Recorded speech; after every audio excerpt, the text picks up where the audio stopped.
Hello, everybody. Welcome to Chapter 12, Regulation and Competition Policy. Okay, so in Chapter 12, we look at two general types of government regulation of businesses: economic regulation and social regulation. And then we look at a couple of explanations of why government regulator behavior may leave consumers worse off rather than better off. And oops, we look at some of the benefits of deregulation, and then finally we look at benefits to consumers from government regulation in the form of the Competition Act, which is federal legislation. Okay, so let's move on here. Oops. Okay, so we saw earlier that if we have a natural monopoly, the company's long-run average cost curve declines over the output range, and that means that as the quantity of output, the long-run average cost curve is downward sloping. It means that as the company increases its quantity of output, price can actually decline. And companies with decreasing long-run average cost curves are firms that have increasing economies of scale. And examples of these kind of industries are industries with large capital costs, common in the utility industries, so water, natural gas, electricity.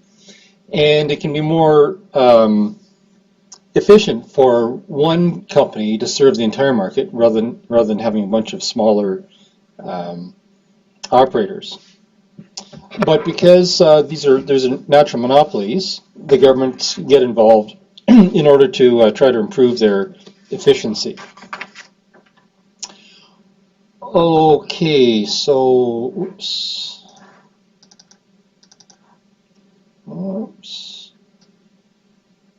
Okay. Okay, so what is government regulation? So it's governments regulating the prices that firms are allowed to charge, and it's also known as rate regulation. So governments regulate monopolies in order to curtail the monopolies from maximizing their economic profits. So governments want the monopolies to reduce their price and increase their output.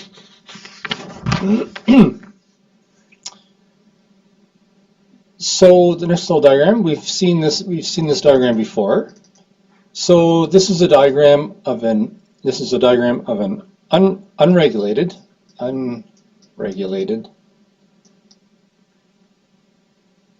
monopoly. So we know that in the case of an unregulated monopoly, the monopolist is inclined to set an output quantity equal to the point where, or corresponding to the point where marginal revenue equals marginal cost. So the monopolist's two curves intersect at 5,000 here, and then the price is read off the corresponding point on the demand curve. And at this point, we can see that the monopolist earns economic profits because the price is greater than average total cost at this quantity. So economic profits equal price minus average total cost. So it's profit margin per unit times the quantity of output. Okay, so this level of output is allocatively inefficient because at this level of output, price is greater than marginal cost. Marginal cost is down here, price is up here, and so society is not obtaining as much quantity as it would otherwise desire. and it's paying a higher price than it would otherwise desire under perfect competition. So, one way the government can try regulating natural monopoly, as we saw in the chapter on monopoly, one way the government can try regulating the natural monopolist is through marginal cost pricing. So this is where the government would force the monopolist to set its price equal to its long-run marginal cost. And so the quantity the monopolist supplies is higher than if it were not regulated, and the price is also lower than if it were unregulated. The drawback of this, of course, is if in the downward sloping section of the average total cost curve, the long-run marginal cost is also less than average total cost, and so at a price of $4, this is less than the average total cost of $5.56, and so the monopolist loses money, so it experiences economic losses, and in the long run, no business is going to stay in operation very long if it's losing money. So the government has an alternative method of regulating natural monopolists, and that's to charge average cost pricing. And average cost pricing is where the government allows the monopolist to set a. I should go to orange share. The government allows the monopolist to set a price equal to its long-run average total cost. And so at this point here, I don't know what it is, let's say it's 0.6, price at 6. So at a price of 6, the monopolist just breaks even because price equals average total cost. So there's no economic profits there, but there's also no economic losses. So the price is a little bit higher than what the price would be under marginal cost pricing, and the quantity is less than what it would be under marginal cost pricing. However, the quantity of output is higher than under no regulation, and the price is actually lower than under no regulation. Here's the no regulation price and the no regulation quantity. Okay, so in this situation, the monopolist would earn 0 economic profits. So we have two versions of average cost pricing regulation. The version that we've just seen, that's called cost of service regulation. So this is where the government allows the regulator allows the monopolist to sell at a price equal to its average total cost and produce at that corresponding output. However, the drawback of cost of service regulation is that there's a high cost for the regulators, because the governments have to regulate, they have to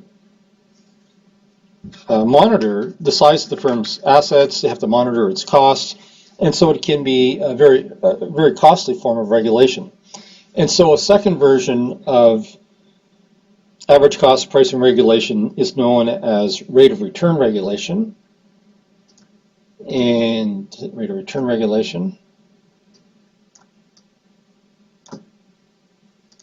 So with rate of return regulation, I mean, effectively it is a form of average cost pricing regulation, but with rate of return regulation, the regulator allows the monopolist to set a price where it earns a competitive rate of return. And in theory, the monopolist would set a price where price equals average total cost. It's easier for the government to regulate or to monitor rates of return rather than trying to set the price exactly equal to average total cost. And so this is the rationale behind this rate of return approach. However, there are some drawbacks of rate of return regulation. One is that the It encourages utilities to overinvest and to pad their expenses. If they overinvest into too much capacity, then they have a large equity investment, and the large equity investment allows them to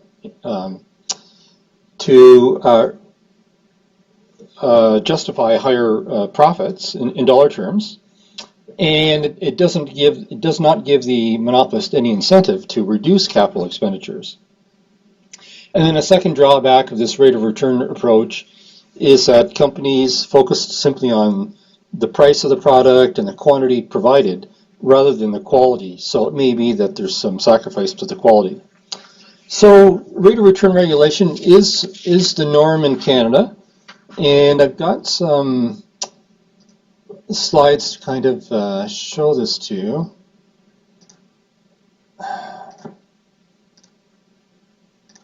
Okay, so here in Alberta,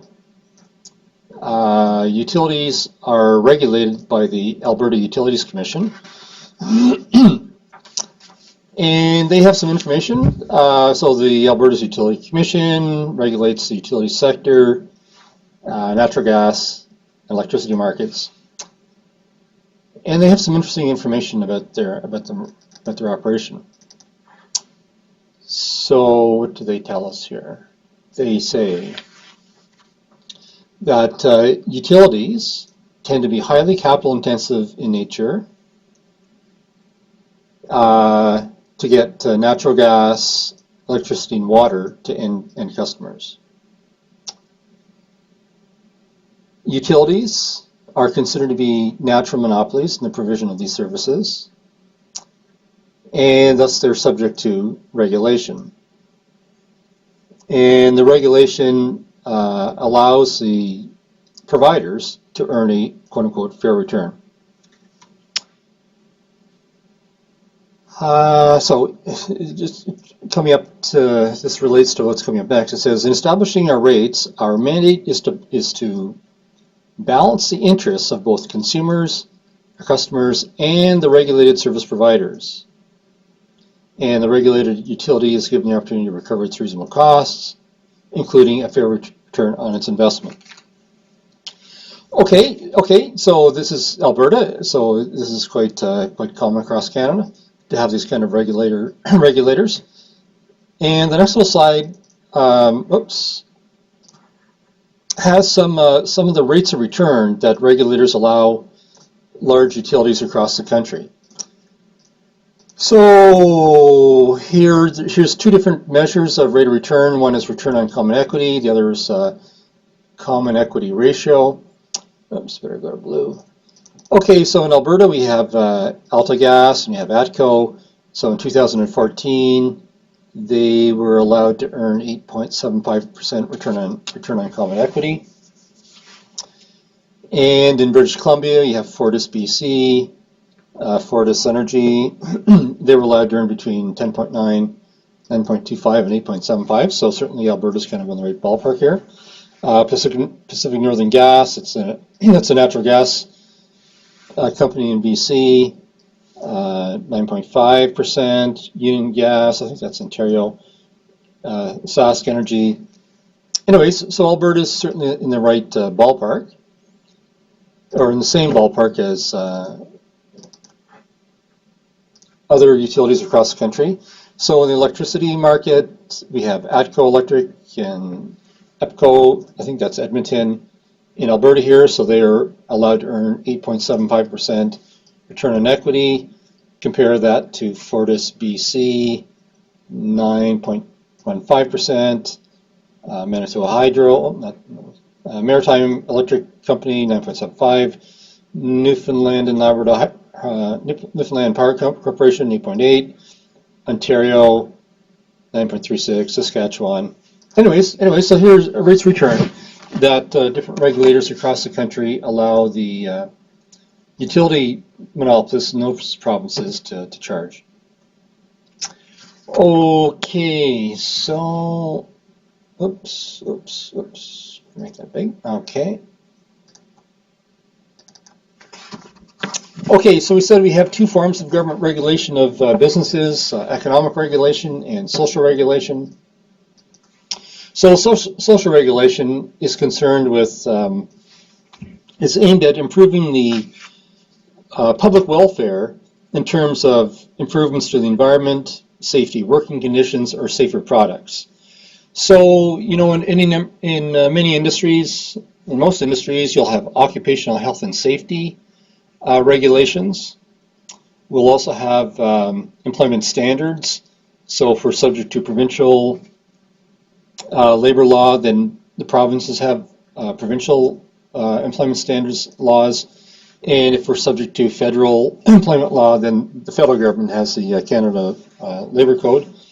And employment standards governs things like minimum rates for pay, for overtime pay, minimum amounts of annual vacations, maximum hours of work.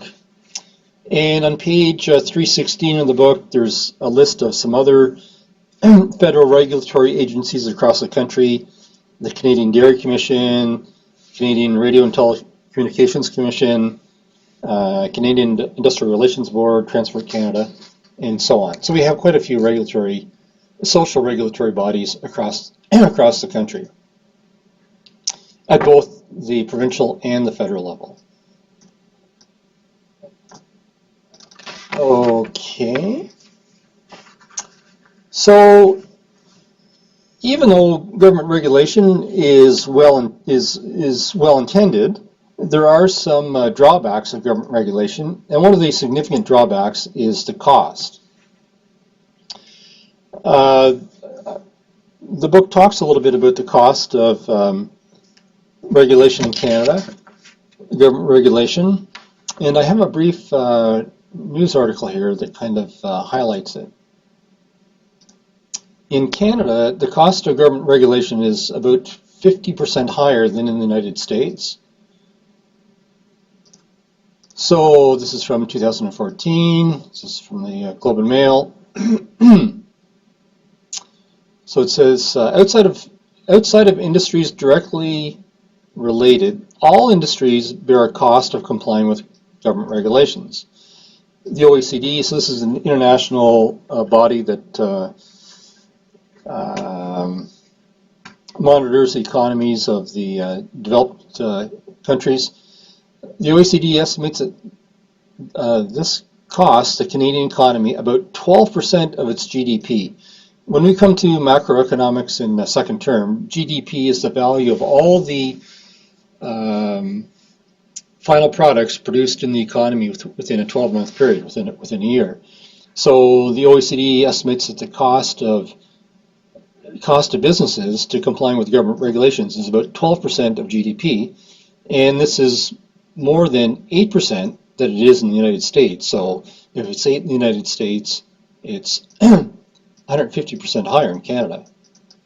So we're kind of big on government regulation here. Okay. So certainly a drawback of government regulation is the cost to the economy. The cost of the economy. And these costs tend to get passed on to consumers. So they end up getting into the prices that we pay for our products.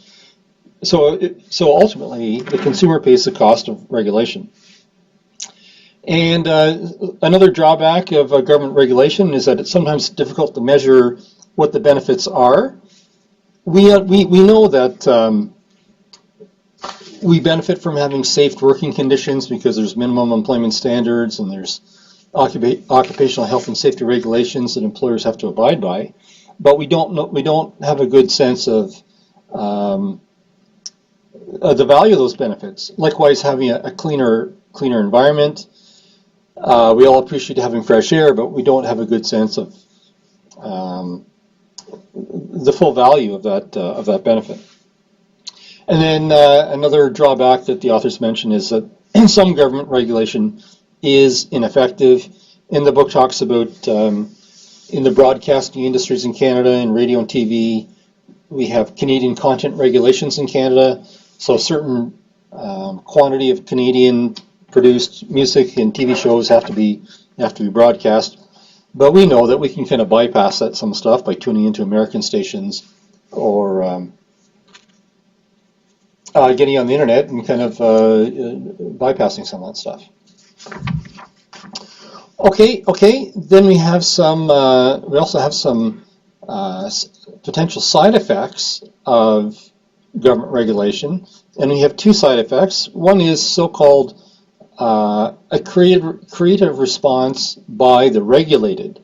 So this also means kind of perfunctory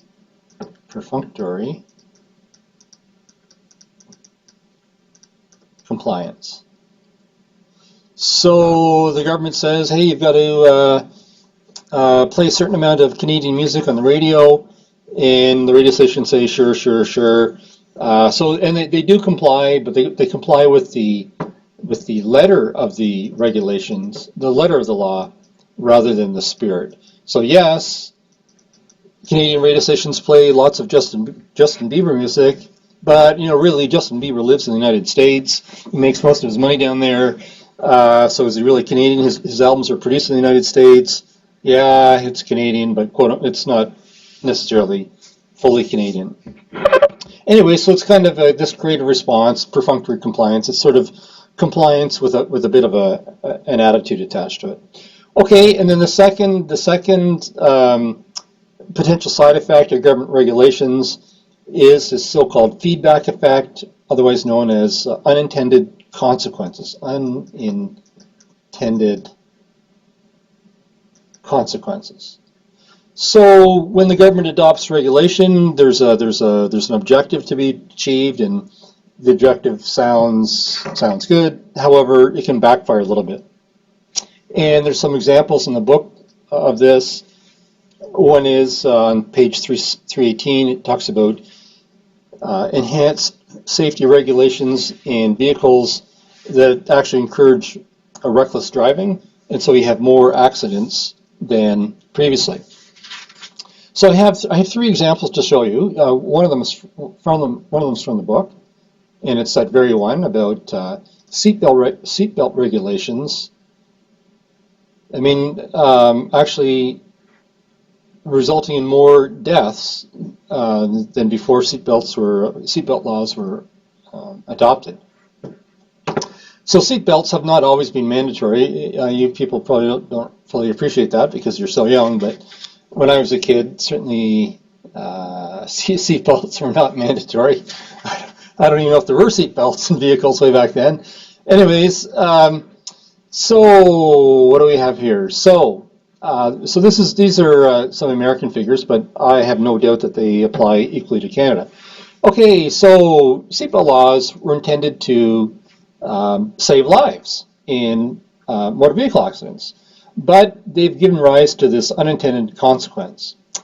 So regulators believed requiring drivers to wear seatbelts would reduce the number of automobile-related fatalities. So this economist down the States did a study in this and said, geez, after these seatbelt laws were adopted, there was no change in auto-related deaths. Why? Because the seatbelts made people feel safer, and so that indirectly encouraged them to drive more recklessly, drive more dangerously. And the people that were endangered by this reckless driving was not only the drivers and the passengers, but also pedestrians and cyclists.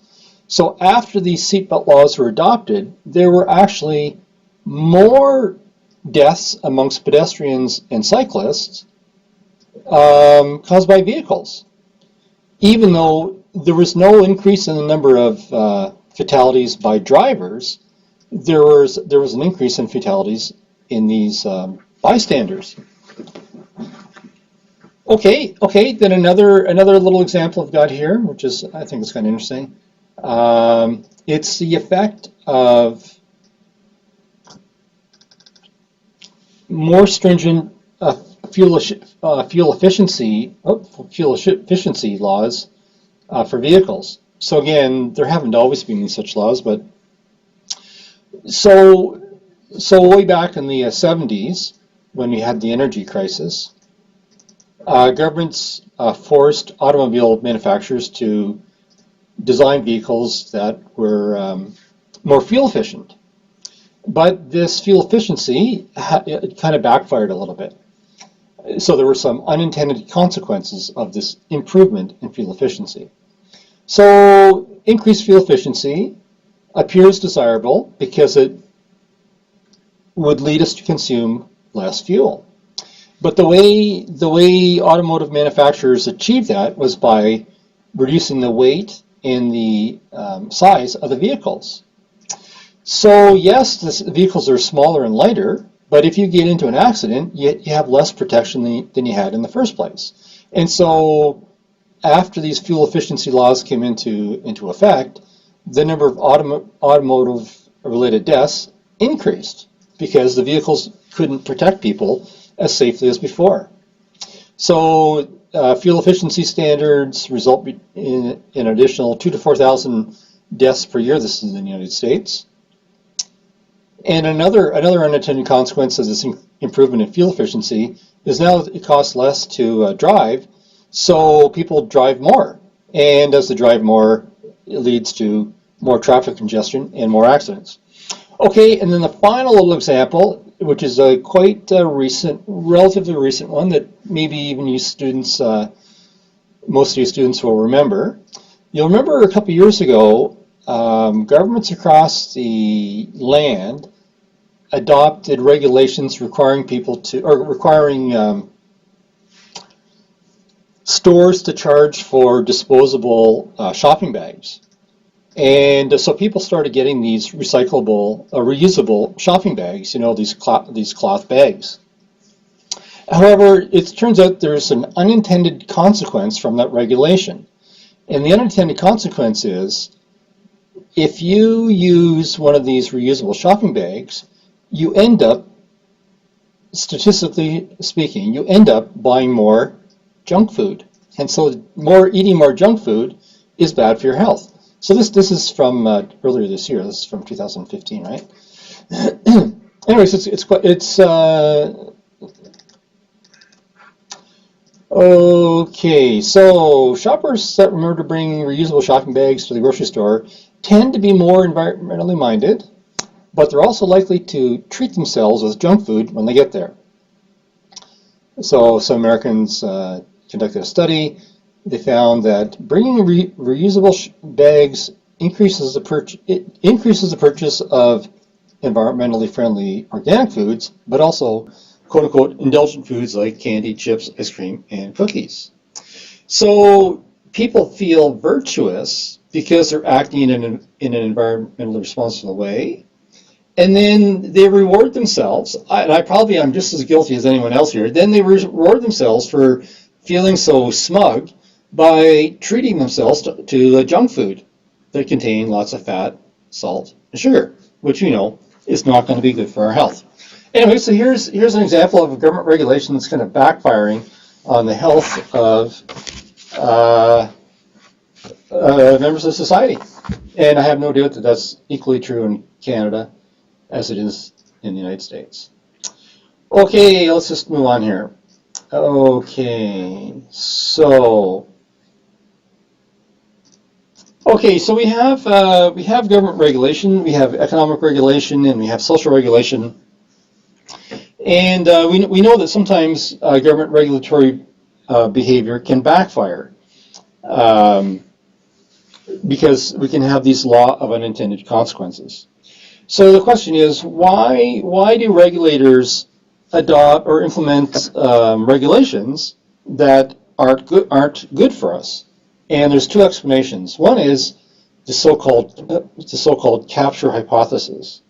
So what the capture hypothesis says is that if you have regulators of an industry, after a period of time, the regulators end up adopting the same mindset as the regulated, and so the regulators become captive to the interests of the regulators of the regulated. So the question is, why do regulators become sympathetic to the view of the regulated? And there's four reasons the authors provide. One is that most of the regulators previously worked in the industry that they're regulating, which kind of makes sense because that way they'll understand it. But because they understand it so well, they end up being sympathetic to the people that they're supposed to be regulating. And then likewise, the regulated parties, they have to justify their rates of return at hearings, and at these hearings, the regulated parties have more information than third-party interests, so more information is presented in favor of the view of the regulated rather than the third-party beneficiaries, namely consumers. And then at these regulatory hearings, it's costly for people to participate. And if I, Alex, don't like something that one of the utilities is doing, the chance of me complaining at a utility hearing and getting hurt is kind of slim. I mean, the benefits to me are going to be fairly small. And so that kind of discourages us consumers from participating. And then finally, the regulated parties, they have more at stake, so they're going to be better prepared than anyone else there. Anyways, at the end of the day, the regulators end up adopting the view of the regulated. And this view that the regulators adopt the perspective of the regulated, in economic terms, it's called the capture hypothesis, but it's a part of a broader social phenomena known as the Stockholm syndrome. The Stockholm syndrome. And we see it, syndrome. And we do see this in the news occasionally, outside the field of economics, but it doesn't matter. It's still part of the same kind of concept. It's when sometimes when people are kidnapped, the victims end up adopting the views of the kidnappers. And so the victims become sympathetic to the causes of the kidnappers.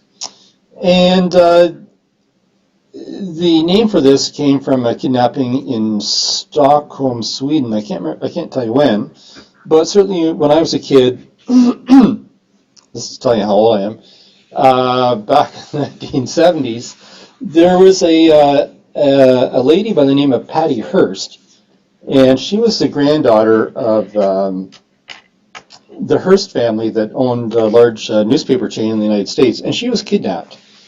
And the kidnappers ended up brainwashing her, and they used her to rob a bank. And she did it willingly. She had a gun in her hand. They didn't force her to rob the bank. They just brainwashed her into being sympathetic to them, and she helped rob the bank. And then she actually went to prison after she got captured. She actually went to prison. So here was this. She was a young 20-year-old something. Here she is. She's got a gun. There she is. She's in the bank. They're robbing the bank. And she did go to prison. But I have to admit, they brainwashed her, and they used, some hardcore brainwashing techniques. They made her feel isolated, told her that no one was going to rescue her. She was abused. She was told she was going to die. She was fed lies about how the gang was known as SLA, Symbionese Liberation Army. We don't even know what Symbionese means, but anyways, she was brainwashed, and she sympathized with the cause of this Symbionese Liberation Army. But we've seen other recent examples of this in the news in recent years. We've had a few examples of people that have been kidnapped for many years, and then finally they get rescued, but they don't necessarily appreciate getting rescued, and it's because they've suffered from this Stockholm syndrome.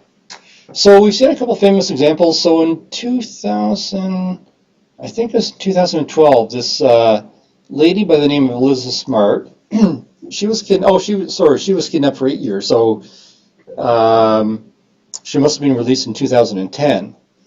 And she had this relationship with her kidnapper. And then there was another funny case in Germany a couple years ago as well. This guy, I don't know, he kidnapped some lady and had, she was in his basement and she had his babies and all this kind of stuff. And the guy's wife upstairs didn't know what was happening, and it was kind of a weird thing. Anyways, just an example of this Stockholm syndrome. So economists call it the capture hypothesis to explain why regulators sympathize with the regulated rather than not. But anyways, it's kind of interesting. Okay, let's just go back.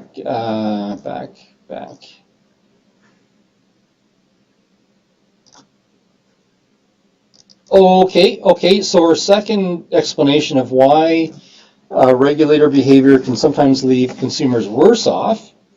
So the second explanation is this so-called share the gains, share the pains theory, which means that the regulators balance the interests of the regulators, the regulated, and consumers in order to further the self-interest of the actual regulators. So this is kind of like we saw in the Alberta's Utility Commission. They balance the interests of both the regulated and the consumers. So under this share the gains, share the pains theory, regulators don't side exclusively with the interests of the regulated, which is what the capture hypothesis says. But it balances the interests of multiple parties all at the same time.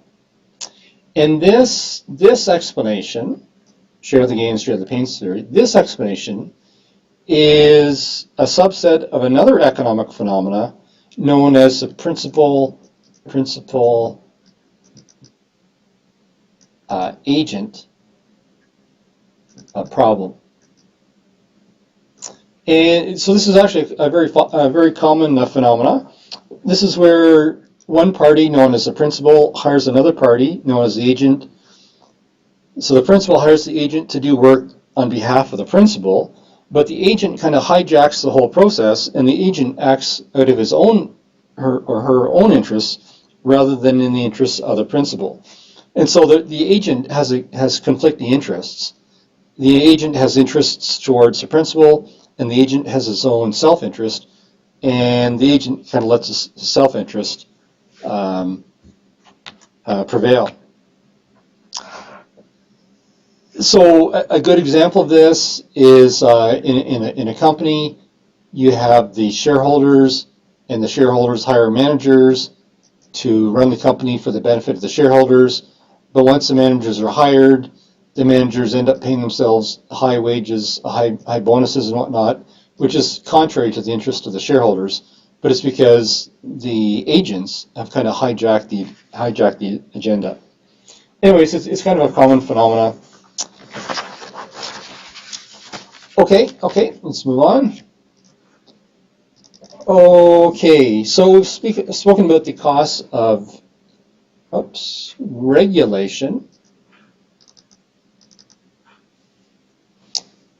And so we know that regulation is costly. And the book does have some figures. It says something to the effect that the cost of regulation at the federal level in Canada is something like $50 billion per year.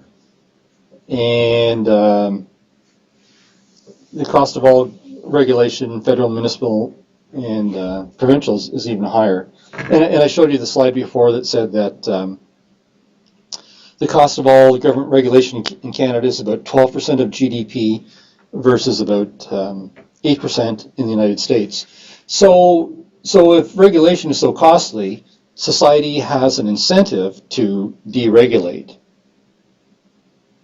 And of course, we saw before that the cost of regulation gets passed on by the firms to the consumers. So consumers end up paying the price at the end of the day.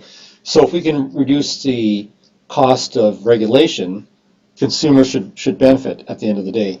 So interestingly, there's a couple of governments in Canada that have taken the initiative to not reduce government regulation, but to stop it from growing. And this started back in the province of British Columbia back in 2001. The province of BC adopted a law that required the government to have no net increase in regulatory requirements. So it meant that if one of the departments in the province wanted to adopt a new regulation, they had to drop some other regulation. And in fact, they've kind of backpedaled on the level of regulation. And since 2001, the number of regulations in the province of BC has declined by over 40%. And then I noticed at the federal level in Canada, at the federal level, the federal government has also adopted similar legislation early in 2015. And so this is the same kind of law that the province of BC adopted. It's called the Red Tape Reduction Act, adopted in April 24th, 2015. Basically says the same thing that BC says, that if the federal government wants to adopt a new regulation, they have to eliminate some other regulations. So there can't be any net increase in the number of regulations, just because we know that regulations are costly to businesses and consumers to comply with. There's a cost to the economy. Okay, and then the book also mentions some of the, so we have some potential benefits of deregulation, lower prices, but there's also some costs from deregulation, and the costs are, if you're a monopolist and you're forced to become more competitive, then you might have to lose some workers, and of course then that's a cost. It's increased unemployment, and union power. If you're a unionized workplace and you reduce the number of the workers, then the unions have less negotiating power with the employer. Okay. Then another argument. Oops, did that move? Sorry, it didn't move. Another argument in favor of deregulation. There we go. Sorry, it didn't click. So another argument in favor of deregulation is based on something called the theory of contestable markets. So we know that in a market that has few firms, so in a monopoly or in an oligopoly, those firms are inclined to operate at the point where they maximize their economic profits. And if they maximize their economic profits, the price they charge is going to be higher than in perfect competition, and the quantity of output is going to be lower than we have in perfect competition. And they're going to end up earning economic profits. So, and we saw that monopolies and oligopolies are characterized by having barriers to entry. And so the theory of contestable market says if the government can deregulate these industries to reduce the barriers to entry, then the firms in these industries will actually increase their level of competitiveness, and they'll stop acting as much as a monopolist or an oligopolist than would otherwise be. So we can have the players in these industries with few players, so oligopoly or monopoly, acting more competitively. So they increase their output and they lower their price. And it's a consequence of government deregulating that helps reduce the barrier to entry into the industry. And okay, so sort of related to that is new parties don't actually have to join the industry. It's simply that with reduced regulation and reduced barriers to entry into the industry, the incumbent firms in the industry are motivated to prevent new parties from joining the industry, so they voluntarily increase their output and decrease their price. And so the benefits of contestable markets are lower economic profits, and reduced inefficiencies in the industry. So it's kind of an interesting theory. And in fact, I read something recently about the banking industry in Canada is thought to be sort of compliant with it's thought to be a contestable market. So even though we don't have that many banks in Canada, there's only 6 large banks that have 90% of the market share, but they're afraid that the government will allow more interest into the banking industry, so they're voluntarily making themselves more competitive. So it's through the threat of deregulation. Okay. So the next final little section here looks at final section here. Okay, looks at competition policy, and we'll come back to this in law class. So there are some benefits to consumers from government regulation in the form of competition policy. And in Canada, today it's known as the Competition Act. It's competition. So it's federal legislation, so it prevails across the country. So Canada has this long history of so-called anti-combines legislation. So anti-combines legislation is legislation that prohibits businesses from engaging in practices that restrain trade. So the history of this anti-combines legislation in Canada started in 1889. Then there was the Anti-Combines Act of 1910 that established a process for people to make complaints of restrictive trade practices.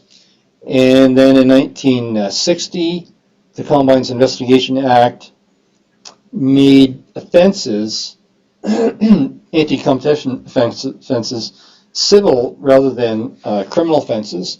And in law class, we'll learn the distinction between what that means. Oops.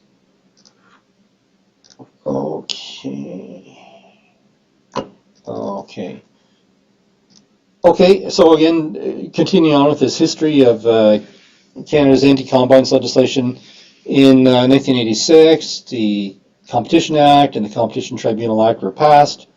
The purpose of this act was to maintain and encourage competition in Canada's economy, and that was for the purpose of promoting efficiency. And so we have these two bodies. We have the Competition Bureau, which administer the Competition Act. So they're sort of like investigators of infractions. And then we have the Competition Tribunal, which is effectively the court that hears cases that are brought to it by the Competition Bureau regarding infractions or alleged infractions of the Competition Act. Okay, in the modern Competition Act, it has provisions containing both civil and both civil and criminal offenses.